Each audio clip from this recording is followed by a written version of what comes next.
دم باش و بخیر هاتن دمک دیه کرد کنکشن جه دنگی امریکا هشتی سپیدایا روژا دوشنبه لیره لواشنطن کرد کنکشن لسر پلاتفورم دنگی امریکا و ساتلایتا NRT تی واشاندن سلاوین گرم جمن دخیل شمو هفکار هیرو زنگنه سڵاوتان لێبێت جارێکی تر بە کۆمەڵێک بابەتی نوێوە هاتینەوەلاتان بابەتەکانی ئەمڕۆمان بریتین لە ئامادەکاریەکانی ئیسرائیل بۆ سەردانە چاوەڕوانکراوەکەی سەرۆک بایدن ئەگەری هەڵگرتنی قەدەغەکردنی فرۆشتنی چەکی هێرشبەر لەلایەن ئەمریکاوە بە عەرەبستانی سعودیە ئازادی ڕاگەیاندن لە تورکیا و بابەتی پۆستی سەرۆک کۆماری عێراق هەر دوێ بەرنامەیەدا ئێزدی چاوە جەژنا قوربانی دیکن.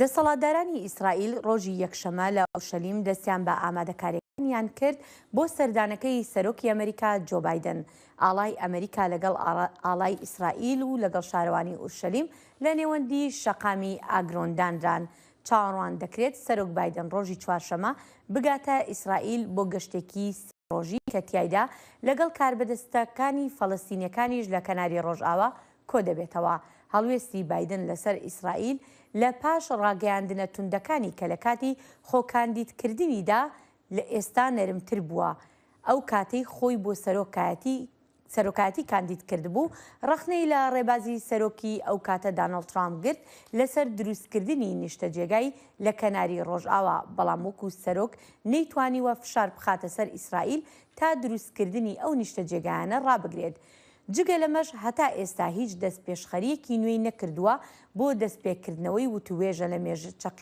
چەقبەستۆکانی ئاشتی لە نێوان ئیسرائیل و فەڵەستینیەکاندا ئیسرائیل یەکەم وڵاتە کە سەرۆک بایدن لە گەشتەکەیدا بۆ ڕۆژهەڵاتی ناوەڕاست سەردانی بکات پاشان لەوێوە دەست بەجێ دەڕوات بۆ عەرەبستانی سعودیا لە وتارێکی بیرۆڕادا سەرۆک بایدن ڕۆژی یەکشەمە لە ڕۆژنامەی واشنگتن پۆست ڕایگەیاند هەوڵ دەدات ئەو دوو وڵاتە نزیکتر بکاتەوە. ستیف بالن شیردوانی هەری نزیکی سەرۆکێبەری ئەمریکا دۆنالد ترامپ ئامادەیە لە پێش کۆمیتەیە لێکۆڵینی سەبارەت ئێریشا لەسەر کۆنگرێسە ئەمریکی لە ڕۆژە شەشی مەها ساڵە 2021 باخەوە بانن ئەف بریار وەرگرت چەند ڕۆژان بەری دەستپێکردنا دادگەهکردناوی بتاوانە ڕەتکردنە هەفکاریە دگەل لێکۆلەران و پشتی سەرۆکبەرێژی دۆنالد ترامپ ڕۆناهیا کەسک ژێڕەوێ خستی دەنامەیەکێدا ji بۆ کۆمیتەیە بەدەست ڕۆیتەرس کەتیە ڕابرت کاستێلۆ پارێزەرێ بنن نویساندیە و سەرۆکێبەرێ ترامپ دخوازە ئیمتیازە ڕێڤەبەریە یان ژی یادبژنی پاراستنا سەرۆکاتیە ji سەروی هەلینە بەری نەها بنن هەمان باوەریە سەرۆک ترامپ هەبوو و ئەو ئیمتیازە قانونی سەدەمەک و ئاگاهیان بە کۆمیتەی ڕا پارڤەنەکە. سەرۆکی پێشووی ئەمریکا دانەڵد ترامپ ڕۆژی شەممە لە میانی کۆبوونەوەیەکی جەماوەری لە ویلایەتی ئەلاسکا وتارێکی پێشکەش کرد ئەمەش لە کاتێکدا هەڵمەتی هەڵبژاردن بۆ چەند کاندیدێک لە ویلایەتەکەدا دەکات.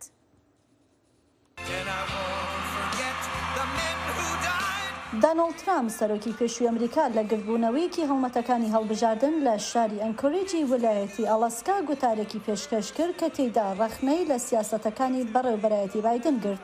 ترامپ لە میانەی گرتبوونەوەکەدا کە بۆ پاڵپشتیکردنی چەند کاندیدێک ڕێکخرابوو نیگەرانیەکانی لەمەڕ کەشوهەوا ڕەت کردەوە و گوتی کێشەکانی ئەمریکا لە ئێستا گەورەترن لە پرسی کەشوهەوا. ئێوە دەتوانن لەمەڕ گەرمبوونی ناوەکی نیگەرانیتان هەبێت بەڵام گەرمبوونی زەوی و پرسی کەشوهەوا جێگای نیگەرانی نییە. سەبارەت بە گەرمبوونی زەوی کە باسی لێوە دەکەن جارێک گوێم لە کەسێک بوو کە دەیگوت لە ماوەی 300 ساڵی داهاتوودا زەریاکان یەک لەسەر 1 ئینچ بەرز دەبنەوە. ئێمە کێشەی گەورەترمان لەم پرسانە هەیە با کەمێک کەمتر کەناری دەریامان هەبێت ئەمە خراپترین کێشەی جیهان نییە. ترامپ هەروەها بانگەشەی ئەوەی کرد کە ئەگەر ئەو سەرۆکی ئەمریکا بووایە ڤڵادیمیر پوتین سەرۆکی رووسیا هەرگیز نەیدەتوانی هێرش بکاتە سەر ئوکرانیا و دۆخەکەی جیاوازتر دەبوو. ئەو هەروەها ئاماژەی بە پرسی ئەفغانستان کرد و ڕەخنەکانی لە جۆرەی دانەوەی هێزەکانی ئەمریکا لە وڵاتەدا دووپات کردەوە. ئێمە میلەتێکین کە لە ئەفغانستان خۆمان ڕادەست کرد و سەرباز و هاوڵاتیە کوژراوەکانمان بەجێهێشت و بە بەهای 85 میلیارد دلار باشترین کەرەسەی سەربازیمان لەو وڵاتەدا بەجێهێشت.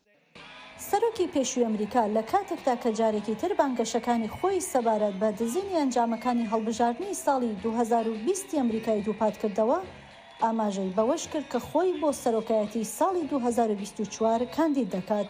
بەفرانووری دەنگی ئەمریکا، واشنگتن. ji bo şirovekirinan sebaret gotara serokî berê Donald Trump li wilata Alaska û naverokê gotarê bi mera hevkar Necîb Balayî. Necîb dem baş Donald Trump çi nîşanê nû dane ku ew dê xwe berbijar bike ji bo hilbijartinên serokatiyê li 2024 û eger xwe berbijar bike wê çi rewş di nav komariyan bi xwe de peyda bibe. بله دخيل بشيوك فرمي حتى انها دونالد ترامب خود تمار نكريك بجاري هالبجارتنين 2024 لي تشي دماكو آلوزي پیدا دبن وكا بويرا وكشاندنا هزين امريكي جي افغانستان او كاوس وجيجاوك كاريا پیدا بوي دمها هشتيا سالا باردا اوي بربجاركنا خوا اني زمان هر وصان نها وقت زانيكو روشا انفلاسيون وبهابونا انرجيه وسوتماني وبهايندن لامريكا زيده بونا ديسان خوا بربجار كرنا ترامب كتيت روجافيدا لي بسبورين البجارتنان دنافا كوماريان بخودا ددن زانيكو اگر ترامب خوا بربجار بك و باندوره که مازن لاستراتيجيه هالبجارتنين كوماريان بك بتایبەت کو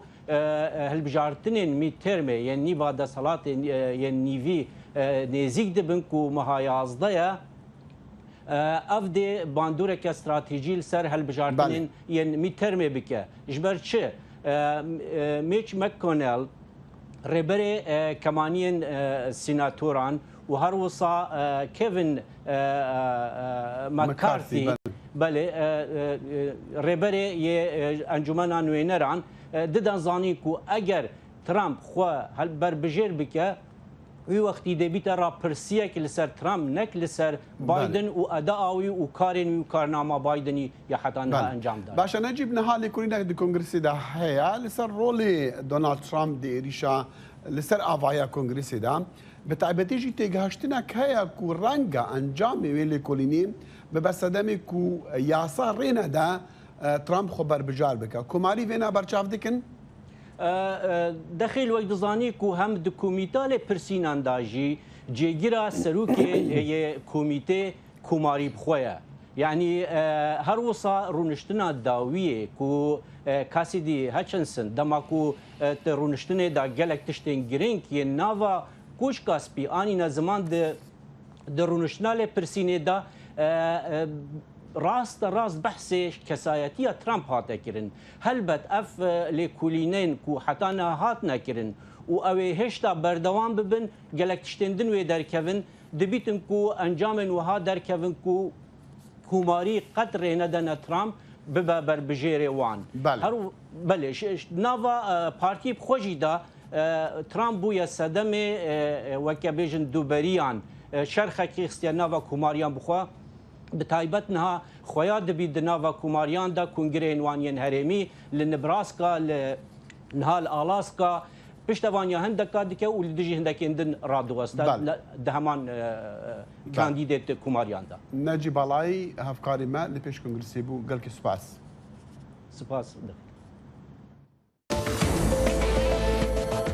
دەنگی ئەمریکا سەرچاوەی متمانە پێکراوی هەواڵ و زانیاری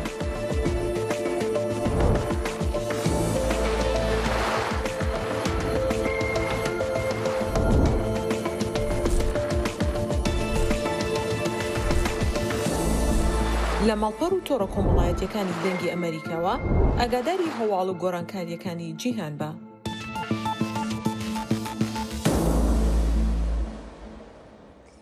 بەڕێوەبەرایەتی بایدن تاوتوی ئەگەری هەڵگرتنی قەدەغەکردنی فرۆشتنی چەکی هێرشبەری ئەمریکایی بە سعودیە دەکات بەڵام بەپێی 4 کەسی کە زانیاریان لەسەر بابەتەکە هەیە چاوەڕوان دەکرێت هەر بڕیارێکی کۆتایی لەسەر بنەمای ئەوە بێت کە ئایا ریاض پێشوەچوون دەکات بەرەو کۆتایی هێنان بە شەڕ لە یەمەن یان نا.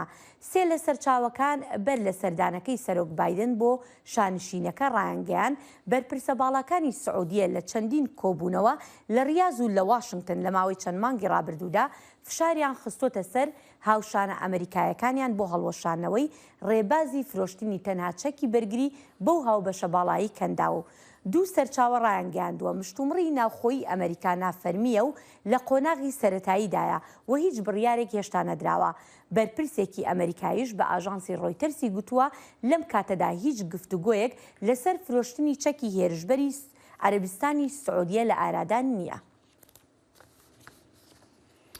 دیارکردنا پشتەوانیش بۆ ئەولەهیە ئیسرائیلی و نزمکردنیان کێمکردنا بەهای نەفتێ لە بازارن جیهانی و بتایبەتجی بازارن ئەمریکا هەروەسا و گوهاستنا پەیمانە ناوۆکیە ئیرانی بەرەف قۆناغێک پێشڤەتر و پرسên mafê mirovan jî babetên diyarên seredana Serok Joe Bidenên ji bo Rojhilata navîn. Bawerî heye ku Serok Biden dê hewl bide siyaseta derve Amerîka li Rojhilata navîn ji nûva darêje wek çawa wî li demê hilbijartinên serokatiyê sos jê re dabû. Çi pêşbînî ji vê seredanê tên kirin bi mara Dr. Bilal Ahmed Wahab lêkoler li Washington Institute lêre li Washington.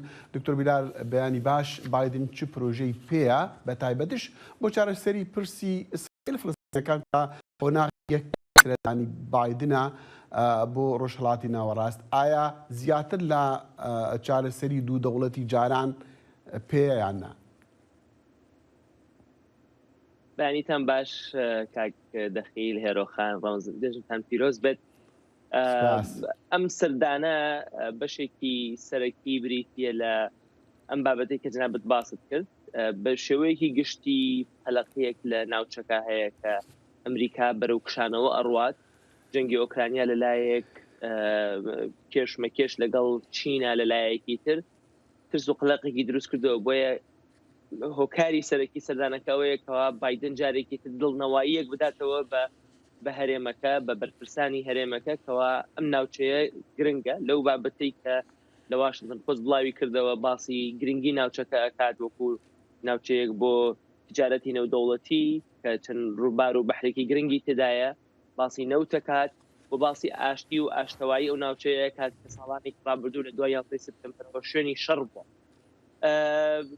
ملفی سەرەکی لەلایە بایدنی ناتوی عەرەبیە هەمیشە ملفی نەوتە ملفێکی تر کە ڕەت هەیە بە ناتوی عەرەبیەوە ئەم بابەتە داخلی ناوخۆیانەیە کە یەکی مەسەلەی ئیسرائیل و فلستینە بایدن بڕیاری داوە زۆرترین بودجە و هاوکاری مادی بە ئیسرائیل بدات بەڵام لە هەمان کاتەکدانەوەیە لەگەڵ سوڵتەی فەلەستینیان کاتەوە ترامپ بەیەکداری دایست. باشە بابەتێکی تر کە باسەکری ئەوش نزیکردنەوەی میرنشینی سعودی عەرەبیە لەگەڵ ئیسرائیلە بۆ دروستکردنی وەکو چۆن بەرەیەکە بەرامبەر بە ئێران. ئەمە تا ڕادەیەک لە ناوچەکەدا چ باسێک هەیە و ئیران چۆن ئەم سەردانە یان ڕیاکشنی ئێران بۆ ئەم سەردانە چییە؟ یعنی گلەیەکانی نارەکانی بایدن ئەوەیە ئەڵێن ئەم سەردانە لە ئەسڵا بۆ سعودیەیە چونە ئیسرائیل و چونە فەلەستین هەمووی بیانوە و بۆ توشخەیەکەیەتی. ئەمریکا لە دوو ڕۆ پێویستی بە سعودیە هەیە. یەکەم ئەماوەتەیە کە من و تۆ لێرە کە سیارە لێ ئەخڕین و ئەبینین سعری بنزین چەنە گران بووە چارەسەرکردنی ئەم کێشەیە بە دەرەجەی یەکەم. بەڵام بەشێکی دومی ئەو بابەتەیە کە جەنابەت باست کرد چەند وڵاتێکی عەرەبی چەند وڵاتێکی کەندا و لەگەڵ ئیسرائیل ئاشتەواییان دروست کردووە هاوپەیمانەتی ئەبراهەمیان دروست کردووە بەڵام ئیسرائیل چاوی لە سعودیەیە گەورەترین وڵاتی ناوچەکەیە دەوڵەمەند وڵاتی ناوچەکەیە ئەو کاتە بتوانن ئەگەر سعودیە بێتە ئەم بەرەوە بەرەی ئیسرائیل و دەوڵەت کەنداویەکان ئەو کاتە بەیەکەوە ئەتوانن نظامێکی ئەمنی و دیفاعی لە ناوچەکە تش بە ئێران دابەمزرێنن. ئەلبەتە ئێران ئەگەر سەرکەوتێکی هەبێ ناوچەکە ئەوەیە کە توانی ئەم وڵات عەرەبی و قوڵمانانە ڕازی بکات کە ئێران دوژمنی سەرەکی و گەورەترە لە ئیسرائیل بۆیە پرسی ئێران بۆ ئیسرائیل سعودیە گرنگە لە برەوەی کە ئابوووریەکەی بهێزە ئەتوانێت پشتی و جۆرە ناتو عەرەبیە بکات و لە ڕووی عەسکەریشەوە هەندێکی گەورەتر و جێشێکی گەورەتری هەیە مقارنەت بە جێشی بۆ ئیماراتی یا بحريني السبب الاساسي امريكا بلام پەیوەندیەکانی ئەمریکا سعودیە لەسەر مەسەلەی نەوت و لەسەر مەسەلەی خاشقچی شەی گەورەیە. ئەمە بابەتی خاشقچی هەربەت بابەتێکە کە لە ناو ئەمریکادا ڕخنەی زۆر لە بایدن هەیە کە ئێستا سەردانی عەربستانی سعودیەکە کە پێشتریش زۆرتون بوو بەرامبەر بەتایبەتیش بابەتی خاشقچی. دکتۆر دەمویست باسی سەردانەکەی و کاریگەری لەسەر وڵاتانی وەکو عێراق، ئێران، یەمان، ئەو وڵات لیبیا ئەوانەی کە شەڕێتیا کە وڵاتانن زۆربەی خەڵک وا باوەڕ دەکەن ئەوە دەکەن دەبینین کە وڵاتن لە دەوڵەت بوون کەوتون و بایدنش لە وتارەکەی دەوەکو خۆتش ئاماژە پێکرد کە ئەم ناوچەیە زۆر گرنگە بۆ بەرژەوەندیەکانی ئەمریکا. ئایا بایدن چی پێیە بۆ ئەو وڵاتانە جارێکی تر خۆی بگرن وەکو دەوڵەت بێنە مەیدان؟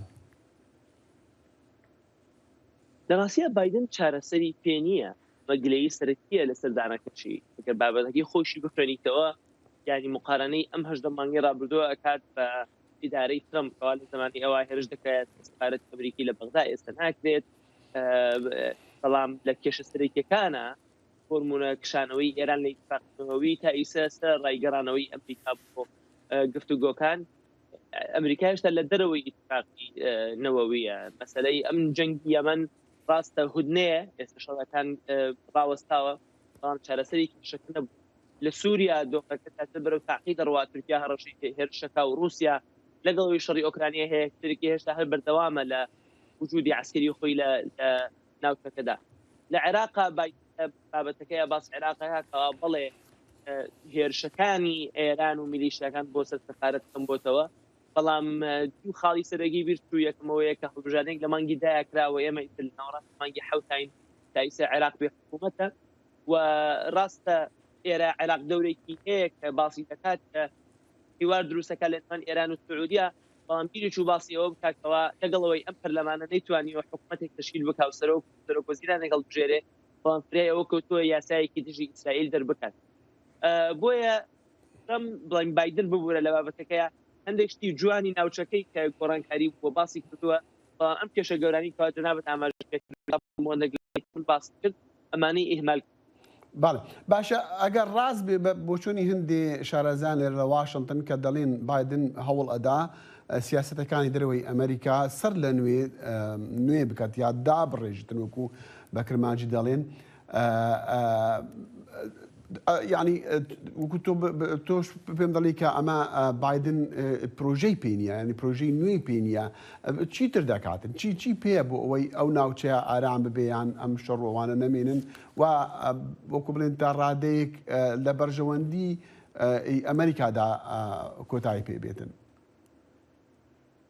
ینی طموحی بایدن بۆ ناوچەکە کەمە مهمترین خاڵ کە ناوچەکە بایدن توانی بێتی بەدەستی هێنا بێ ئەوەیە کە ئەم گرژیەی کەوا ترەمپ جێی هێشت بوو هێرش دەکرایە سەر سعودیە هێرش دەکرایە سەر ئیمارات هێرش دەکرایە سەر سەفارەت لە بەغدا ئەمانە تا ئاستێک کەم بۆتەوە جۆرێک لە هێوربوونەوەی یادرو بەڵام بۆ نمونە لە هاوازەکانی و شەڕی دژە تیرۆر هەیە و چاکتی هەیە پەیوەندی توولانی لەگەڵ وڵاتەکان تاهاتە ئەمەوە بەڕاستی پەیوەندیەکان زۆر پێش نەکرد. ئەم سەردانە خۆی لە خۆیان لەوە چ بڵێت گەورەترین دەستکەوت بێ ئەگە بەدەستی پێنێ دوای کشانەوەی ئەمریکا لە ئەفغانستان ئەم ترسە دروست بوو بکەوە ئەمریکا لە پاشەکشایە هەندی بایدن بۆ ناوچەکە و سەردانی بۆ دوو وڵاتی سەرەکی کە ئیسرائیل و سعودیەیە داوانەیە دڵنەوەیەک بدات بۆ سەرکردەی ناوچەکان بەڵام ئەمەی کە بایدن بڕوات و چارەسەری پێوی بۆ کێشەی بۆ نمونە نەبوونی حکومەت عێراق نەبوونی لە لوبنان کێشەی نێوان بۆ نمونە ئێران و حەلی کێشەینەوە لەم ڕۆوە چارەسەرێکی دوای پێنیە بەڵام لایکەم لە ڕاوکەیەک لە ناوچەکە هەیە بەرەو رووسیا و بەرەو چین ڕۆشتبوون لەوە چ مەکەم بکاتەوە گرنگی ئەمریکا بۆ ناوچەکە و گرنگی ناوچەکە بۆ ئەمریکا جارێکی تر جەختی لە ناو ئەمریکا شیوایەک هەیە لە ناو خەڵکەکانی گشتی ئەمریکا کە ببێ هۆی ئەوەی کە سعودی عەرەبی یارمەتی ئەوە بدا کە پترۆل و نەوت زیاتر بخری بە بازارەوە و نرخی کەم ببتەوە. دکتۆر بلال ئەحمەد وەهاب شارەزا لە ئەنستوی واشنگتن لێرە لە واشنگتن زۆر سوپاس. باز بۆ ئێوەش.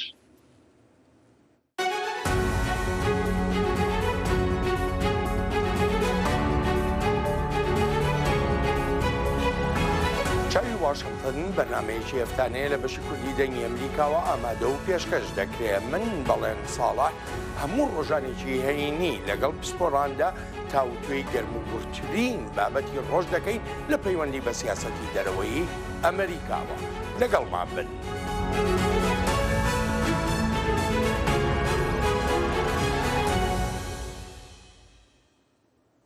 پاش کوشتنەکەی شینزۆ ئابێ سەرۆکوەزیری پێشووی ژاپۆن، وەزیری دەرەوەی ئەمریکا ئەنتنی بلینکن ڕۆژی دووشەمە دڵگرانی وڵاتەکەی بۆ بوونەوەیەوە دەربڕی.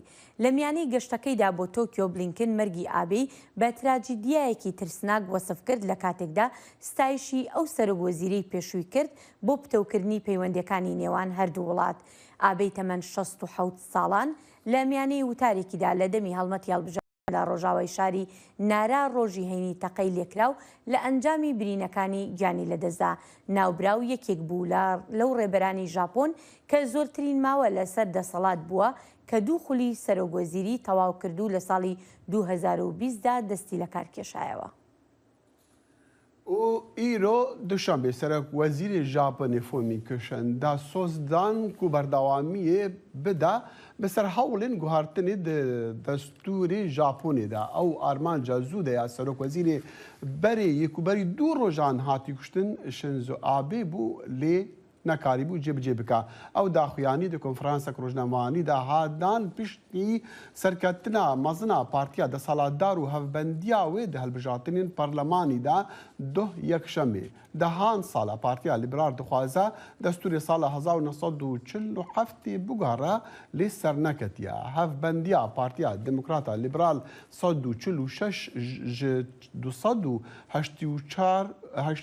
248 کورسیان بە دەست خستنە. سەرۆکوەزیر وێ بکارە لە دەسەڵاتێدا بمینە هەتا هەڵبژارتنین داهاتی لە 2025.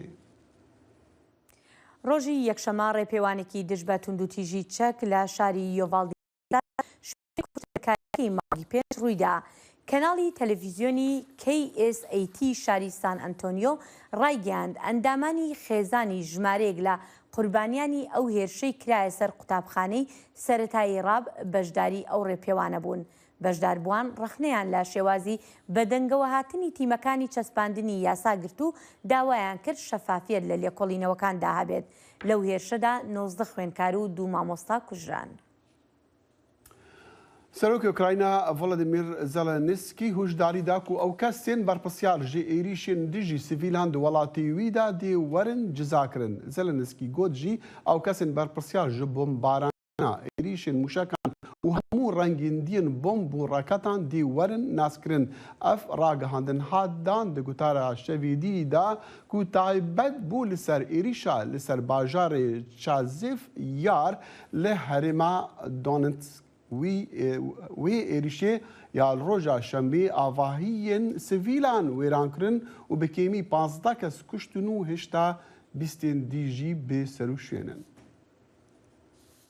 بە پێی وتەی بەرپرسانی ئۆکرانیا ڕۆژی یەکشەمە هێرشی موشکی رووسیا لە شارۆچکەی چاسڤیار بووەتە هۆی وێرانکردنی باڵەخانەیەکی پێنجنهۆمی و بەلایەنی کەم 10 کەس کوژراون.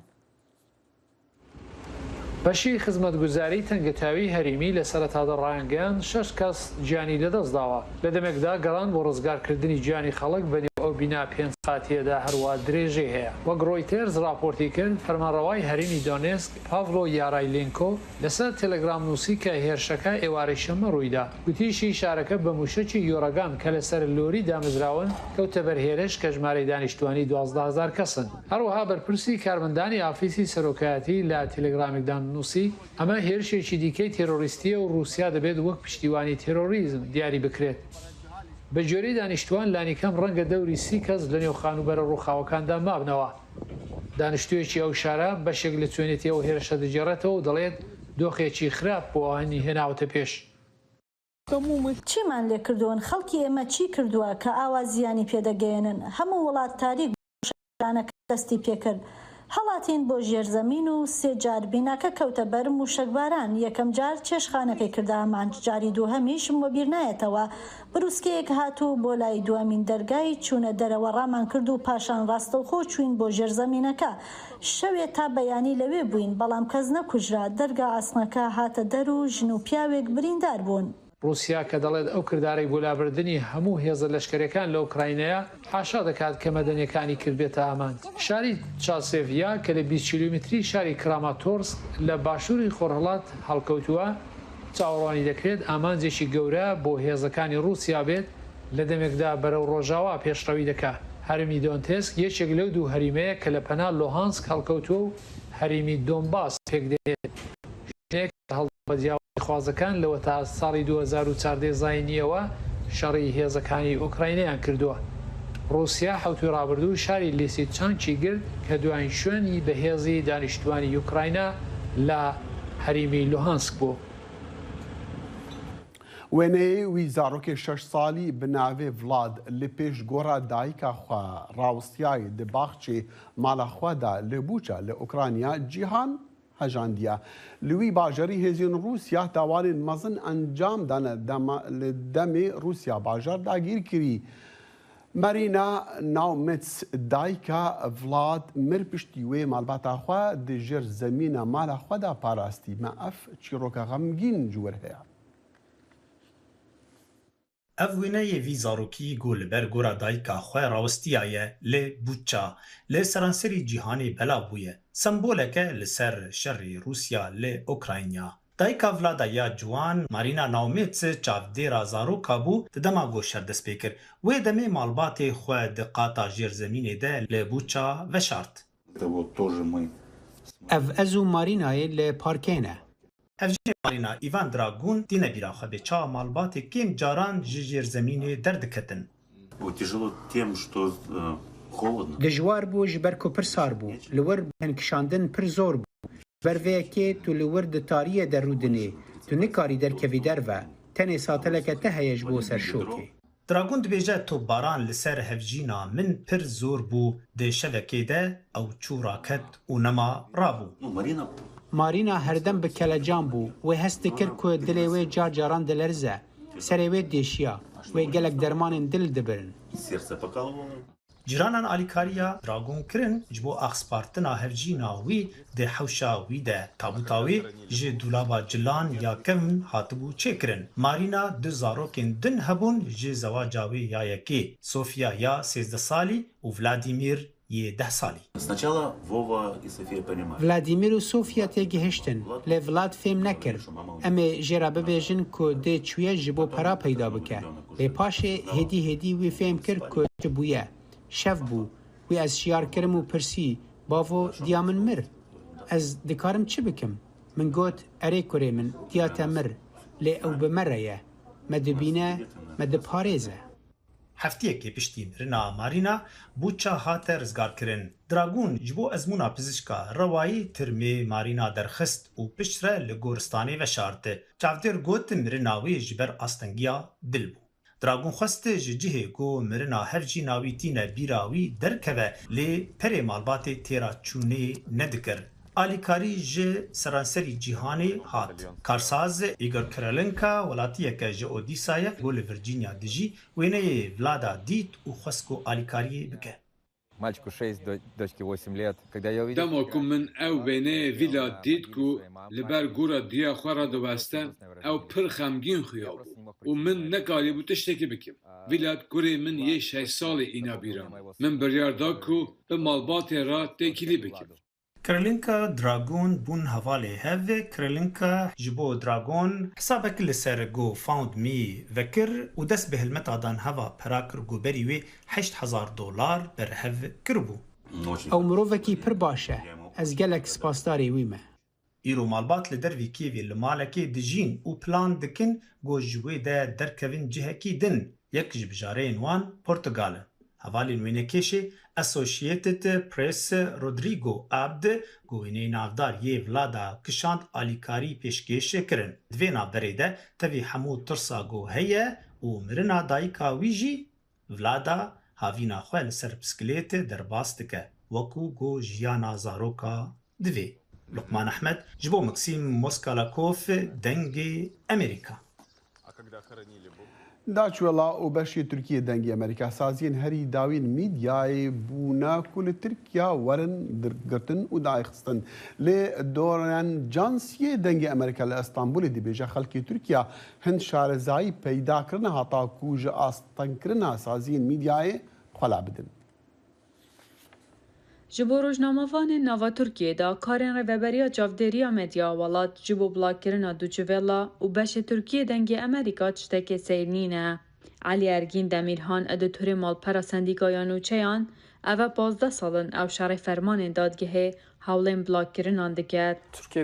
Ev sensor bi taybetî li ser internetê di salên 2010 de li Tirkiye zêde bû. Sala 2015 xaleke veguhertinê bû. Malpera me ya internetê sandika.org li gel 107 malperên din bo yekem car hatine blok kirin. Rêveberiya çavdêriya ragihandina Tirkiyê bi rotûk tê naskirin. Li du mahiya Huzeyranê fermana dadgehê sepand û rêlivekirina malperên Dûçivela beşê Tirkiyê dengê Amerîka girtin. Piştî ku wan daxwaza rêveberiya ya pêşkêşkirina destûriyê radgirîn. Tirkiya ji bo qedexekirina malperan di rêza Çînê û Îranê da tê. Lê li demê ku Enqere bi hezarihan malperan blok dikin, bikarhênerên internetê şaraza bûne û rêyendî dibînin. Başta antrenmanlıyız biz.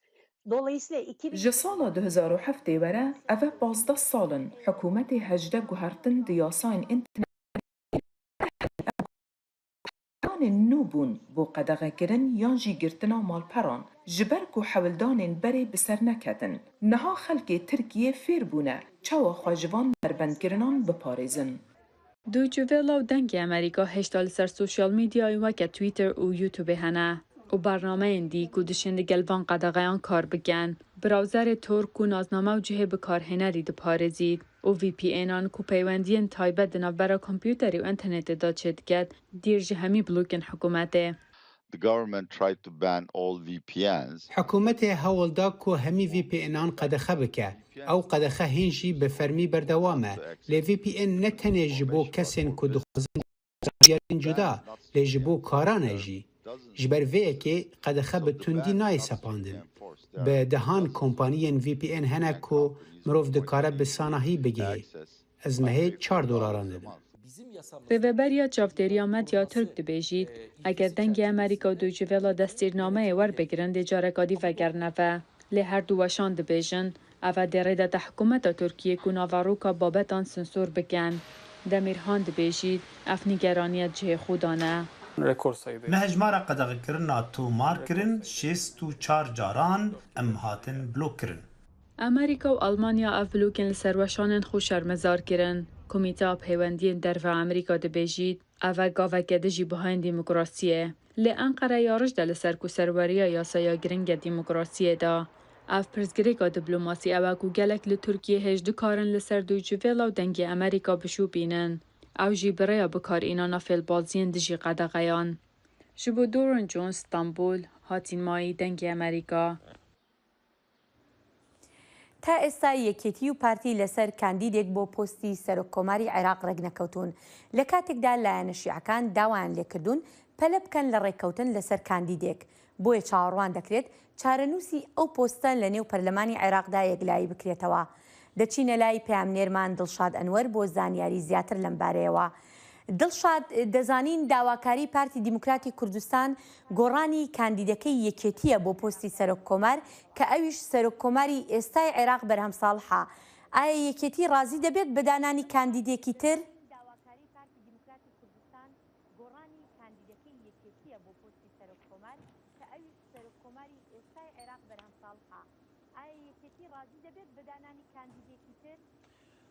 بەڵێ بێگومان ئەگەر چاودێری دۆخەکە بکەین پێش کشانەوەی مقدا سەدری ڕێبەری ڕەوتی سەدر و ڕەوتەکەی لە پەرلەمانی عێراق هاوکێشەکان جیاوازتر بوون. لەو سەردەمەدا پارتی کوردستان بەڕوونی داوای پۆستەکەیە کرد، بەڵام لە ئێستادا دۆخەکە تا ڕادەیەک جیاوازترە. پارتی دیموکراتی کوردستان ئەکرێت بڵین دۆخەکە هێور بۆتەوە و ئەکرێت بڵین بە شێوەیەک لە شێوەکان پارتی دیموکراتی کوردستان نەرمیە نوێنێت. خواستی پارتی دیموکراتی دیموکراتی کوردستان ڕەنگە لە بەدەستێنانی پۆستەکەەوە گۆڕابێت بۆ ئەوەی کە ڕێکەوتن لەگەڵ یەکێتیا بکە و کاندیدەکەی بگۆڕێت. بەڵام ئەوەی کە ڕوونە تاکو ئێستا یەکێتی نیشتیمانی کوردستان ئەو کاتەشی کە موقتدا سەدر لە نێو عەمەلی سیاسیە بەشدار بوو ئامادە نەبوو بەرهەم ساڵح بگۆڕێت بە سێ هۆکار بەیان بە چەند هۆکارێک یەک لەو هۆکارانە ئەوە بوو کە یەکێتی نیشتیمانی کوردستان ئەیویست تەنانەت ئەگەر پۆستەکەش بدۆڕێنێت دەستبەرداری کاندیدەکەی نەبێت بە هۆکاری ئەوەی ئەیویست لەم ڕێگەیەوە پەیامێک بداتە لایەنگرانی و دانیشتوانی هەرێمی کوردستان کە ملی بەخواستەکانی پارتی دیموکراتی کوردستان نەداوە تا ئەو کاتێک کە پۆستەکەشی لەدەستداوە. و خاڵێکی تری گرنگتریش ئەوەیە کە یەکێتی نیشتیمانی کوردستان لە ئێستادا گیرۆدەی دەست کێشە ناوخۆیەکانێتی و هاوسەرۆکی ئێستا لە دەرەوەی هاوکێشەکانەواتە گیرۆدەی دەستی کۆمەڵێک کێشەی ناوخۆیەتی نایەوێت دەستبەرداری بەرهەم ساڵح سەرۆکۆماری ئێستای عێراق بێت و جارێکی تر بگەڕێتەوە بۆ هەرێمی کوردستان و با بڵێن دووبارە کێشە ناوخۆیەکانی خۆی زیندوو بکاتەوە. بۆ یەکێتی لە هەموو حاڵتەکانە ئەو ڕایە لە ناو یەکێتی نیشتیمانی دروست بووە دەستبەردار نەبوون لە کاندیدی ئێستای پۆستی سەرۆکۆمار گەربیشی دۆڕێنن لە دوولاوە لە قازانجانە. لەلایەکیان پەیامێکیان داوەتە لایەنگرانی خۆیان کە ملیان بە خواستەکانی پارتی نەداوە و لەلایەکی تریشیان ڕێگریان کردووە لەوەی کە کێشە ناوخۆیەکانیان تەشەنە بکات لە ڕێگەی گەڕانەوەی بەرهەم ساڵح بۆ هەرێمی کوردستان. حاڵەتێکشدا ئەگەر بەرهەم ساڵحیش بگەڕێتەوە بۆ هەرێمی کوردستان و لە ململانەکە بدۆڕێن ئەو کات ڕەنگە ئەهوەن بێت بۆ کێشە ناوخۆیەکانی یەکێتی بەوەی کە بڵێن ئێمە تا دوا ساتەکان پشتگیری کاندیدی خۆمان کردووە بەڵام لە ململانەکە دۆڕاوین. بەڵێ باشە دڵشاد گەر ململانەکە ببرێتە نێو پەرلەمانی عێراقەوە پێشبینی چی بۆ چارەنووسی پۆستی سەرۆکۆمار دەکرێت کە لە پاش ئازادی عێراقەوە ئەم پۆستە هەر لای کورد بووە؟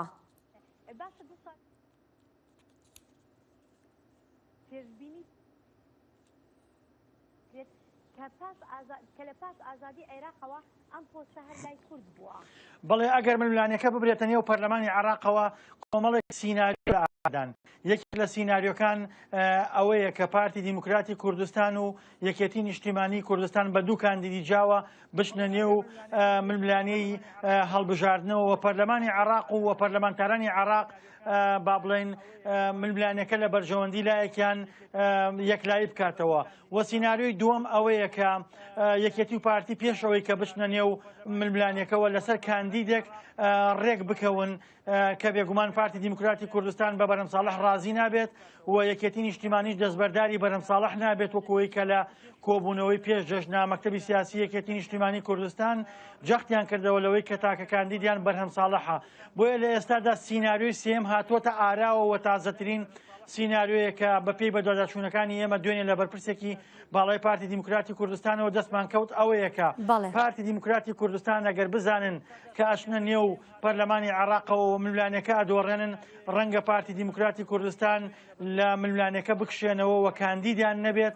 بەڵام ئەگەر بزانن یاخود وعدیان پێ بدرێت ئەگەر بزانن لە ململانەکە براوە بن ئەو کات بە کاندیدەوە بچنە پەرلەمانەوە. بۆیە لە هەموو حاڵتەکانە پارتی دیموکراتی کوردستان با بڵێن تا بەرچاوی ڕوون نەبێت ناچێتە نێو ململانەکەەوە. بەڵێ پامێرمان دڵشاد ئەنوەر سوپاس.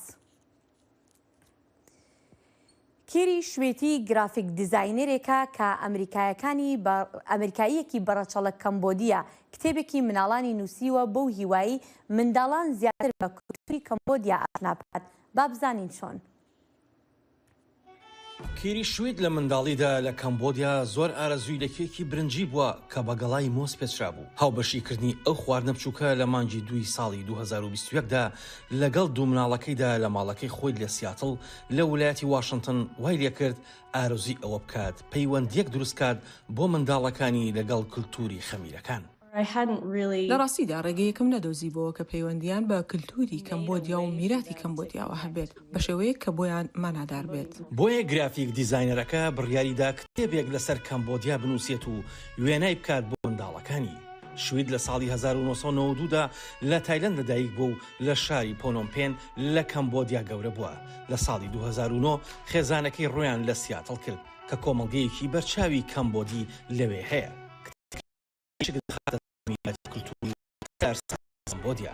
فێرکاری بنەڕەتی بە زمانی خەمیر لەخۆ دەگرێت ئەو زمانەی زوربەی خەڵکی کەمبۆدیا قسەی پێ دەکەن ئەو کتێبەکانی وەک ڕێگەیەک دەبینێت بۆ هەموو منداڵانی ئەمریکا و شوێنەکانی دیکە بۆ ئەوەی بە دوای کولتوری دەوڵەمەندی کەمبۆدیادا بگەڕێن. هەڵبژاردننی ئەم موشانە لە منداڵیەوە تا گەورەبوونم لەوێ وەرگێراون و کە من بەڕاستەوخۆ ئەزمونم کردوون. ئەمە پەرتووکی ئەلفوبێی کەمبۆدیە. زمان پێویستی بەوەیە لەوێ ژیابێت وەک پێشەکیەک بۆ کولتور و زمان و سەبارەت بە نیشتیمان. کتێبەکانی دیکەی منداڵانی زمانی نزی سەبارەت بە کەمبۆدیا تیشک دەخەنە سەر جینۆسایدی خەمیل و گێڕانەوەی کۆچبەران و بەڵام کتێبەکەی کە بەرنامەی ABC کۆلۆمبیایە شوێت دیمەنێکی جیاوازی کەمبۆدیا دەخاتە ڕوو.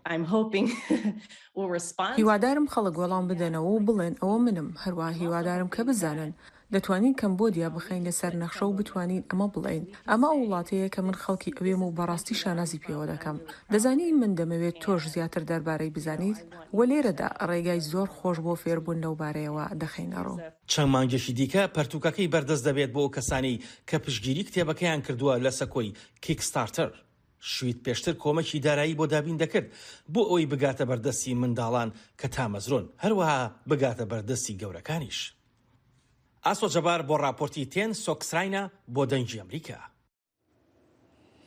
جەژنا قوربانی لە جەمئیزدیان ژیتی پیرۆزکردن و ئەو دەبێژن ئەو ji بۆ ڕێزگرتنیە لە براهیم پێغەمبەر و li vê rojê qurbaniyan jî didin lê heca wan laliş e. Doh Peyamberê dengê Amerîka Selam balay li lalişê bû dema izdiyan ew cejin dikir. Cejna Qurbaniya êzidiyan hevdeme digel cejna Qurbaniya Musilmanan. Li cihê mîrê êzidiyan li Şêxan, xelk bê cudaya olî û neteweyî qesta kûçka mîrê êzidiya dikin ji bo pîroziya cejnê. Baba çawiş bo dengê Amerîka behsa rêw resmê vê cejnê diket li cem êzidiyan. عيدا ازدياد بيروزيت كم وعيدا تخوض بسلمانجي بيروزيت كين كو امو او في عيدات كين عيدا كبيروزا عيدا كافنارا براستيجيش وقت ابراهيم خليجي دهطان هم اف عيدا كريا تشانغو ازديجي ملاتكي كافنارن ما خوش في عيدا دورنا كريا عيدا كقربانيا هرمالك ازدي سربراكي سرجت كات جبو خاطرة بروجي يا ابراهيم خليل يا نبي اسماعيل شبي قربان تشينابا هر هو صاجي لالش ريو رسم تينا جيران مراسي مديني تينا جيران تيش قنطار وصما وكراو دافو شباب وحموجي ولدار حاضر بن خلكك تتحاضر بيت هر هو صاجي تشينا عرفاتي لسال بدريجي غير رسميتها هين Li parêzgeha laleş qurbanî tên serjêkirin û xelkek zor qesta parêzgeha laleş dikin ji bo cejin qurbaniyê li parêzgehê bi rê û resmên ayînê êzidiyan bejdar bibin. Çawan Musilman di vê cejnê de qesta berê rej dikin ji bo hecê êzidî jî qesta parêzgeha laleş dikin ji bo pîroziya cejna qurbanî. از ججنا قربانی الملت خوی ازیدی پیروزید کم راستی روزکا او خوش اسلام بیا جهه کی وی مقدس از عائله خو هاتین ام عائلتی خو بیا جهه کی وی مقدس روزکا و خوش فکر به بام زیده تشتکی خوش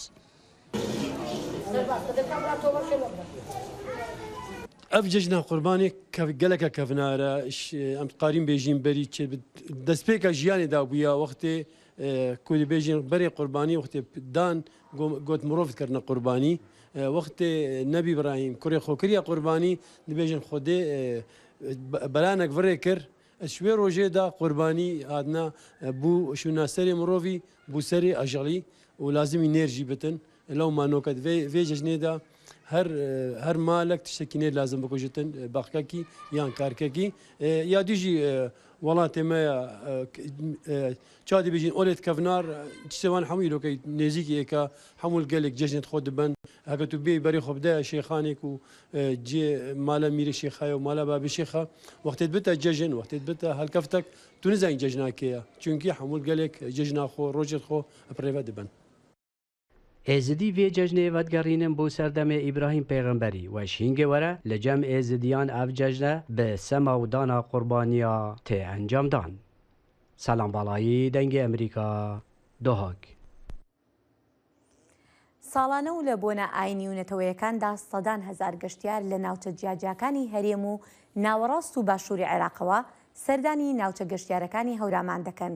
ئێستا کە پلەکانی گەرما لە عێراق بە گشتی بەرزبوونەتەوە، گەشتیاران بۆ بەسەربردننی کەشێکی ئارام و فێنک ڕوو لە هەورامان بە گشتی و هاوینە هەواری ئەحمەداوە بە تایبەتی دەکەن.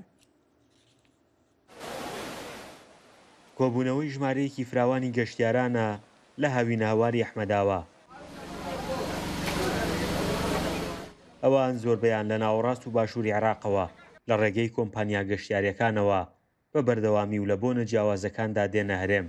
دەڵێن کەش و هەوای هەورامان فێنکە و لای خۆمان پلەکانی گەرما زۆر بەرزن. ئێمە لە بەغداوە هاتوین، هەموو ساڵێک لە جەژندا دێین بۆ ئێرە. هەرێم شوێنێکی خۆش و دڵگیرە، لە بەغدا پلەکانی گەرما بەرز بوونەتەوە. ئەم ناوچانە جوانن، کەش و هەوا زۆر خۆشە، خزمەت گوزارەکانی باشن، کەش و هەوا لە بەغدا گەرما. فێنکی هاوینە هەواری ئەحمەداوە و بوونی خواردنی کوردەواری و خواردنی جۆراوجۆر و دیمەنە سەرنجڕاکێشەکانی تافگەی زەڵم وای کردووە لە پارێزگاکانی دیکەی هەرێمیشەوە جگە لە هەڵەبجە خەڵکی ڕوو لە هاوینە هەوارەکە بکەن. سنووری هەورامان کۆمەڵێک ناوچەی گەشتیاری زۆر جوانی تیا ئەویش بۆ بوونی سەرچاوی ئاوی و ڕێژەی سەوزاییەکی زۆری تایە و کەوای کردووە ڕێژەیەکی زۆر گەشتیاران سەردانی ناوچەکە بکەم بە تایبەتی هاوینەواری ئەحمەداوە سەرچاوی زەڵم کە بەبۆی سەرچاوەکەەوە بڵێن ئەو ئاوە زۆرەی کە هەیە لێرە ژمارەیەکی زۆر گەشتیار ڕوو لێرە ئەکات چ لە بۆنە کۆمەڵایەتەکان ئابێت چ لە بۆنە نەتەوەیی و ئاینی و ئەوانەیە بێ خەڵکە سەردانی لێرە ئەکات. بەڕێوەبەراتی گەشت و گوزاری هەڵەبجە تیمەکانی بە ناوچە گەشتیاریەکاندا بڵاوە پێکردووە و ئاسانکاریش بۆ هاتنی گەشتیاران دەکەن. دەشڵێن پێشبینی دەکەین سەروی 40,000 گەشتیار لە ڕۆژانی جەژندا ڕوو لە ناوچە گەشتیاریەکان بکەن. لە ڕاستی ئەمە لە یەک هەفتە پێش دەستپێکردنی جەژنی قوربان تەواوی ئامادەکاریەکانی بەڕێوەبەراتیمان دەست پێ کردووە. سێ تیممان لە سێ ناوچەی جیاوازە هەم بۆ پێشوازی هەم بۆ ئامار جێگیر کردووە و ئێستا خەریکی کاری خۆیان وەتیمەکی بچنینمان کە ئێمەین بە بەردەوام لە ناوچە گەشتیارەکان ئاگەڕێن بۆ بەسەرکردنەوەی گەشتیاران هەم بۆ چۆنیەتی نرخەکان و چۆنیەتی پێشوازیکردنی دوکاندارەکان و بۆی هەموو لەگەری هەر کەم و کوڕی و کێشێک لە ناوچەکە هەبێ بەڕاستی ئیجراعات و لێبچینەوەی خۆمانمانەبێت. لیژنەی ئەمنی هەڵەبجە هێزەمنیە جیاوازەکانی لە ناوچە گەشتیاریەکان بڵاوە پێکردووە بۆ پاراستنی ئاسایش و ئارامی ناوچە گەشتیاریەکان و ئەو گروپە گەشتیاریانەی کە ڕوو لە ناوچە گەشتیاریەکان دەکەن. پلانی ئێمە ئەوەیە بۆ جژن لە شوێنە گەشتیارەکان مەفرەزەی لێبێ بە تایبەتی هەر سێرانگای بیارە تێگاڵە ئەحمەداوە کە ژمارەی زۆر سەردانی کرد و گەشتیار سەردانی ئەوەیەکەن. ئێمە مەفرەزەمان لەوێ ئەبێ و ئامادەکاری لە شوێنی خۆیان بۆ کراوە. سەبارەت بە سەنتەری پارێزگاکەش 4 مەفرەزەمان دەبێت لە ڕۆژەکانی جژن. لە پارێزگای هەڵەبجە 36 ناوچەی گەشتیاری هەمەچەشن هەن کە ساڵانە هەزاران گەشتیار لە وەرزە جیاوازەکان بەگشتی و لە وەرزی هاوین بە تایبەتی سەردانیان دەکەن. جوانی سروشت و فێنکی کەش و هەوای ناوچەی هەورامان بۆ کارێکە بۆ هاتنی ئەو ژمارە زۆرە گەشتیارە. فەرحان هەورامانی، دەنگی ئەمریکا، هەورامان. و دو یەکشەمێ سپیس ئێکس نووترین سەتەلایتین خوا ژێ بنگەهێ ڤاندەربەرگ یێ هێزا ئەسمانی لێ کالیفۆرنیا هەنارتن ئەسمانی کاربدەستان گوت ڕاکێتا فالکون 46 سەتەلایتین ستارلینک هەنارتن ڤالاهیا ئەسمانی وەکا ڕۆکێتین دیên سپیس ئێکس قۆناغا یەکەم بلەس خستن و قەیمکردنا ئۆتۆماتیک یا ئەرکیە ئەو ئەرکەژی بناوێ بێگومان ئەس هێشتا دکم لێ ناڤەندی ئۆقیانوسا پاسیفیکدایە ئەو ناڤەند هاتیە بەکارئینان ji بۆ هەنارتنا سێ ئەرکên دیên ستارلینگ û li bera ji bo erkên paşerojî jî were bikar anîn. هێشتا دیارە هێشتا هەر حەزی لە ئەرزە بەڵام چۆتە وەڵای ئاسمان کۆمپانیایەکی بڵین ئینتەرنێتی خێرایە ستارلینگ ئێمە دەزانین کە ئێستا کار لەسەر ئەوەکەن دەخیل. بەێ هەلبەتە خزمەتەکە مازن دیکە و ئەگەر زیاتر بکەفتە کاریک و ڕەنگە گەلک وڵاتێن و ئەتەرنێت وانە بزەحمەتە بێتە بساناهیکردن وە دیارە وان سۆز دانێژیک و بۆ نمونە لە ئوکرانیا ئەتەرنێتی بکارە بن وەسا بە ئازادیانجی بەێ بێچەندێژیم تێن داویا بەرنامە ئیرۆ یا کورد کۆنەکشن هەتا سباهی و بەرنامەکە دوو بابەتیندی هەر شاد و بەختەوەر بن. بەڵێ ئازیزان دێنە کۆتایی بەرنامەمان وەگەر بتانەوێ گوێبیستی بەرنمەکانی بەشی کوردی دەنگی ئەمریکا بن و بەرنمەکانمان ببینن دەتوانن سەردانی ماڵپەڕەکانی بەشی کوردی دەنگی ئەمریکا بکەن دەنگی ئەمریکا.com یان دەنگی ئەمریکا.com هەر شاد بن. بدوعا.